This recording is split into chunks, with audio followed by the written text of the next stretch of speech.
Mari kita nyanyikan pujian kita kepada Tuhan, hati yang menyembah. Ku datang Tuhan, temukan wajah-Mu.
Tuhan Yesus yang baik, terima kasih, kami mengucap syukur.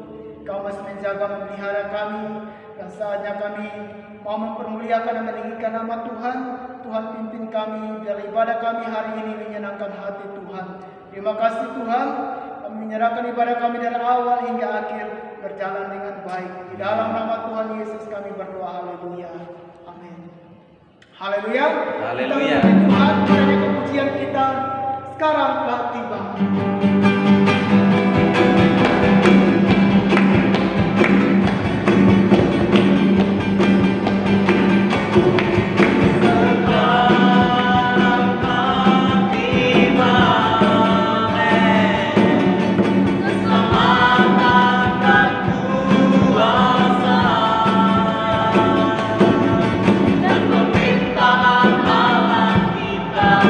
Kuasanya yang di dalamnya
Terima kasih Tuhan, kami bersyukur kami sudah memuji dan mempermuliakan nama Tuhan hari ini. Dan saatnya kami akan membuka hati kami untuk mendengarkan kebenaran firman Tuhan. Tuhan pimpin kami biarlah melalui kebenaran firman yang kami dengar hari ini menjadi kekuatan yang baru dalam setiap kehidupan kami. Terima kasih Tuhan, hamba-Mu yang Engkau sudah persiap untuk menyampaikan kebenaran firman Tuhan, urapi dengan kuasa-Mu. Di dalam nama Tuhan Yesus kami berdoa, haleluya. Amin. Shalom teman-teman pemuda, puji Tuhan hari ini bisa kembali menyapa teman-teman yang ada di rumah masing-masing. Hari ini kita mau belajar firman Tuhan dari tokoh yang gak asing bagi setiap kita yang namanya Yusuf. Dalam Kejadian 39 ayat 1-10 nanti teman-teman boleh baca ayatnya di rumah. Tapi hari ini Kak Evi mau kita belajar dari seorang Yusuf. Nah, yang paling istimewa dari seorang Yusuf adalah dimanapun dia berada, Alkitab menulis dengan jelas bahwa Tuhan menyertai Yusuf dan segala yang dikerjakan Yusuf itu dibuat Tuhan berhasil. Dan Evi percaya setiap kita pun pengen yang sama ya kan, apapun yang kita kerjakan itu dibuat Tuhan berhasil, itu keinginan kita ya. Tapi apa yang membuat Yusuf menjadi orang yang mengerjakan segala sesuatu dan berhasil dalam segala yang dikerjakannya? Kita mau belajar dari situ bersama-sama. Dan hari ini Evi akan baca beberapa ayat saja.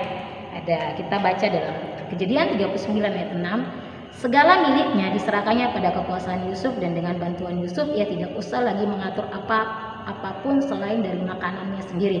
Adapun Yusuf itu manis sikapnya dan elok parasnya. Teman-teman, hal yang menarik yang mau kita belajar dari seorang Yusuf, kenapa Yusuf itu disertai oleh Tuhan dalam segala hal. Kita bisa belajar hal-hal sederhana ini, yaitu yang pertama, Yusuf bertanggung jawab dalam setiap tugas yang diberikan kepadanya. Teman-teman, menjadi pribadi yang bertanggung jawab itu nggak mudah.